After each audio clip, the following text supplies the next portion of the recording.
வணக்கம் Subiksha TV channel நேர்களே, நான் உங்கள் அன்பான சயின்டிபிக் வேதிக் அஸ்ட்ராலஜர் அஸ்ட்ரோ அருண்ஜி பேசுகிறேன். நல்லது நினைப்போம், நல்லதே நடக்கும். இப்போ பார்த்தீங்கன்னா நம்மளுடைய வீடியோஸில் அறிவியல் சார்ந்த ஜோதிட கருத்துக்களை சயின்டிபிக் வேதிக் அஸ்ட்ராலஜி முறையில் பார்த்து கொண்டு இருக்கிறோம். எந்த விதத்திலும் மிகைப்படுத்தாமல் மூட நம்பிக்கையில் போகாமல் உள்ளது உள்ளவாறு பார்த்து கொண்டிருக்கிறோம்.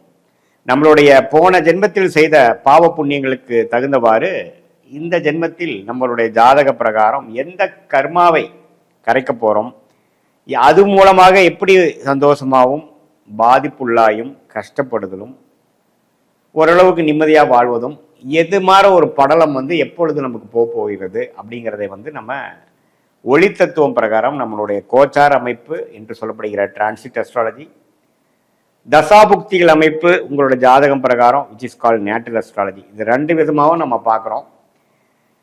அந்த வகையில் இந்த வீடியோவில் மே 2025 விருச்சிக ராசிக்காரர்களுக்கு எத்தகைய ஒரு பலாபலன்கள் நிறைந்த ஒரு மாதமாக இருக்க போகுதுங்கிறது நம்ம பார்க்க போகிறோம். அதுக்கு முன்னாடி ஃபஸ்ட் டைம் நம்ம சேனலுக்கு வரவங்க மறக்காமல் சப்ஸ்கிரைப் பண்ணுங்கள். ஸோ தொடர்ந்து நம்மளோட வீடியோஸ் எல்லாம் உங்களை அடைந்து அது மூலமாக உங்களுக்கு சில கிளாரிட்டி, அடுத்து நம்ம என்ன பண்ண போகிறோம், நம்ம போட்ட பிளான் பிரகாரம் இருக்கா இப்படிங்கிறதெல்லாம் கொஞ்சம் நீங்கள் செக் பண்ணிவிட்டு நீங்கள் மென்டலி ப்ரிப்பேர்டாகவும் சிங்காகவும் ரியாலிட்டியோட சிங்க் பண்ணி நீங்கள் இருக்கலாம். இப்போ பார்த்தீங்கன்னா மே 2025 எப்படி இருக்க போகுது விருச்சிக ராசிக்காரர்களுக்குன்னு பார்க்கும்பொழுது ஆண்டு கிரகம் எப்படி இருக்குன்னு முதல்ல பார்ப்போம். ஆண்டு கிரகம்னா என்ன? ஆண்டுதோறும் அமைப்பு மாறக்கூடிய பயிற்சி பெறக்கூடிய அமைப்பு. ஒரு ஆண்டுக்கு ஒரு தரையோ 2 ஆண்டு ஒரு தரையோ அப்படிங்கிற மாதிரி பார்க்கும்பொழுது குரு 7ஆம் இடத்துல ரிஷபத்தில் இருந்த குரு 8ஆம் இடத்துக்கு மாறி தன் வீடாகிய 2ஆம் இடத்தையே பார்க்குறார், 4ஆம் இடத்தை பார்க்குறார், அதே சமயத்தில் 12ஆம் இடத்தையே பார்க்குறார். ஸோ இந்த 8க்கு போனாவே பார்த்தீங்கன்னா நிறைய டிராவலிங் கொடுக்கும், ஒரு விசித்திரமான ஒரு அமைப்பாக தான் இருக்கும். சில விஷயங்கள் ட்ரை பண்ணுவோம், நேர்த்தியாக ட்ரை பண்ணால் நடக்காது, கிணத்துல போட்ட கல் மாதிரி இருக்கும். சில விஷயங்கள் நவரவே நவராது. ஆனால் கொஞ்சம் மற்ற விதத்தில் கொஞ்சம் பணம் வர்றது, எதையோ ஒன்று விற்று பணம் வர்றது, அடுத்தவங்க பணம் போட்ட இன்வெஸ்ட்மெண்ட் மூலமாக லாபம் வர்றது, அது மாதிரி நிறைய கேஷ் ஃப்ளோ கொடுக்கக்கூடிய அமைப்பு தொழிலதிபர்களுக்கு, தொழிலில் இருக்கிறவங்களுக்கு, வேலையில் இருக்கிறவங்களுக்கு, குடும்பத்தினருக்கு கொடுக்கும். ஏன்னா 2ஆம் இடத்தை குரு அதோட வீட்டையே பார்க்கும் பொழுது 8ஆம் இடத்துல வரும் பொழுது பழைய உங்களுக்கு சில பிரச்சனைகளை நீங்கள் சால்வ் பண்ணிக்கிறதுக்காக விற்றுப்பீங்க. ஒரு காரை விற்று இன்னொரு கார் வாங்குறது, ஒரு இடத்தை விற்று இன்னொரு வீடு கட்டுறது, இன்னொரு வீடு வாங்குறது, இது மாதிரி சில கேஷ் ஃப்ளோ, ஷேர் மார்க்கெட்டில் போடுற பணங்கள் இன்வெஸ்ட் பண்ணி வாங்குறது, கொஞ்சம் விற்று லிக்விடேட் பண்ணி கொஞ்சம் இன்வெஸ்ட் பண்ணுறது, லோன் மூலமாக கொஞ்சம் அபிவிருத்தி பண்ணுறது, மாமனார் மாமியார் மூலமாக, மனைவி மூலமாக, அல்லது மனைவியாக இருந்தால் கணவர் மூலமாக சில சொத்துக்கள் சில இது வருவது, அது மாதிரி சில லாபங்கள் வரக்கூடிய அமைப்பு தான். நீங்கள் குரு அஷ்டமத்தில் போயிடுச்சுன்னு பயப்பட வேண்டாம். ஆனால் நீங்கள் நேர்த்தியான முறையில் நீங்கள் தொழில் பண்ணி ஜெயிக்கலாம் அப்படிங்கிற மாதிரி போனீங்கன்னா கொஞ்சம் சிரமங்களும் தடைகளும் இருக்கும். அதுதான் இந்த குரு 8ல் போகிற ஒரு அமைப்பு.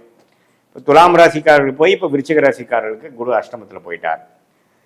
ஸோ சனி பார்த்தீங்கன்னா இதுவரை 4ஆம் இடத்திலிருந்து தொழில் ஸ்தானத்தில் பயங்கரமான சில மாற்றங்களையும் பிரச்சனைகளையும் ராசியை 10ஆம் பார்வையாக பார்த்து மன குழப்பங்களையும் கொடுத்துட்டு இருந்த, தொழில் ரீதியான குழப்பங்களை கொடுத்து கொண்டிருந்த சனி இப்போ 5ஆம் இடத்துக்கு போய் புத்திர விஷயங்கள், காதல் விஷயங்கள், உங்களுடைய சொசைட்டியில் நீங்கள் இருக்கக்கூடிய ஸ்டாண்டிங்க்கு சில பிரச்சனைகள் வர மாதிரி இருந்தால் அதுக்கு எப்படி சமாளிக்கிறது, சொசைட்டி ஸ்டாண்டிங், உறவுகள், காதல், குழந்தைகளுக்காக மெனக்கெடுதல், அவங்களுக்காக சில ஆக்டிவிட்டீஸ் பண்ணுறது, இன்வெஸ்ட் பண்ணுறது, டெசிஷன் எடுக்கிறது, சில காரியங்கள் செய்கிறது, அது மாதிரி சில விஷயங்களை அதிகமான ஆக்டிவிட்டி கொடுக்கக்கூடிய அமைப்பு தான் சனி பயிற்சி அந்த 5ஆம் இடத்துக்கு போகிறது.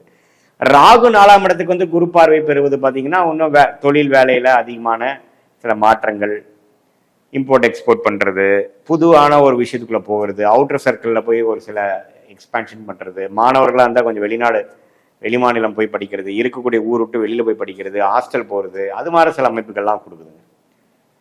ஸோ வெளிநாடு பிராணங்கள், ஊர் விட்டு ஊர் போகுது, அன்ஏர்ன் இன்கம், அடுத்தவங்க மணி, மறைமுகமான இன்கம், அது மாதிரி விஷயத்துக்கெல்லாம் சாதகமான ஒரு அமைப்பு தான் இது.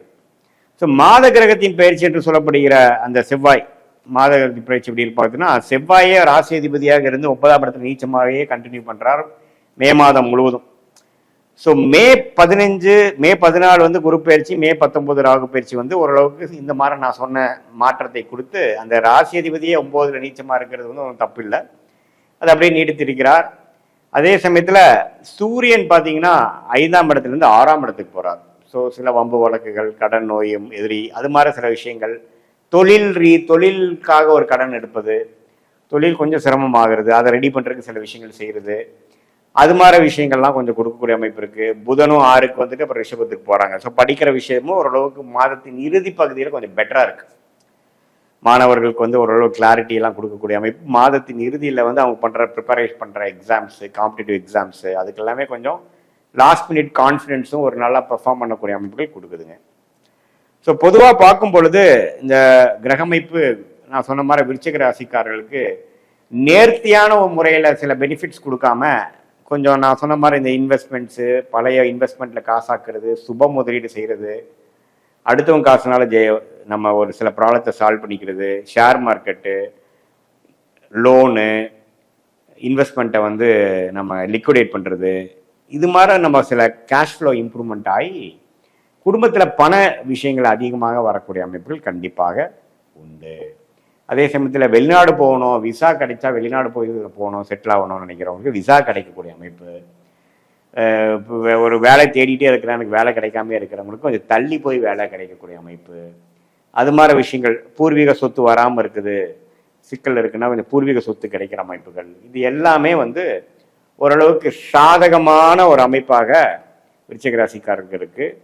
தொழில் விஷயங்கள்ல இருக்கக்கூடிய பின்னடைவுகள் சால்வ் பண்ணிட்டு அடுத்த கட்ட நடவடிக்கைகள் வந்து இம்ப்ரூவ்மெண்ட்டு, சொசையல் ஸ்டாண்டிங்கு, கல்யாணம், காட்சி அப்படிங்கிற மாதிரி ஒரு அமைப்புகள் கொடுக்கக்கூடிய அமைப்புகள் இருக்கு. 7ஆம் வீட்டு அதிபதி சுக்கிரனே சனி ராகு இருக்கிறதுனால மாதத்தின் முதல் பகுதி கொஞ்சம் கேர்ஃபுல்லாக இருக்கணும். பெண்கள் விஷயத்தில் கொஞ்சம் கேர்ஃபுல்லாக இருக்கணும். நண்பர்களாக இருந்து அடுத்த காதலராக போகிறப்போ நம்ம கரெக்டாக டெசிஷன் கரெக்டாக எடுக்கிறோமான்னு பார்க்கணும். மாதத்தின் செகண்ட் ஹாஃப்லேருந்து ஓரளவுக்கு எல்லாமே கொஞ்சம் சீராக வரக்கூடிய அமைப்புகள் கண்டிப்பாக உண்டு.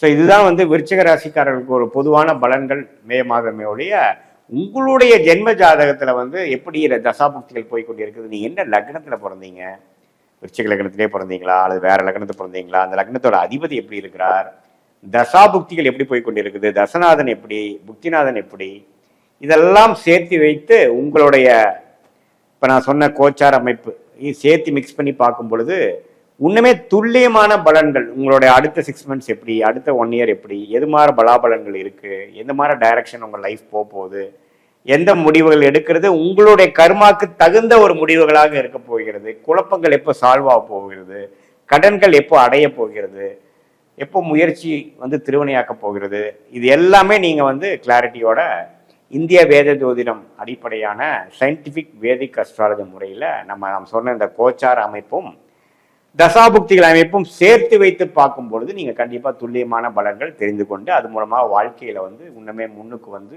மீண்டும் ரொம்ப நல்லா வரக்கூடிய அமைப்புகள் இருக்கு. மீண்டும் மற்றொரு காணொலியில் சந்திப்போம். நன்றி, வணக்கம்.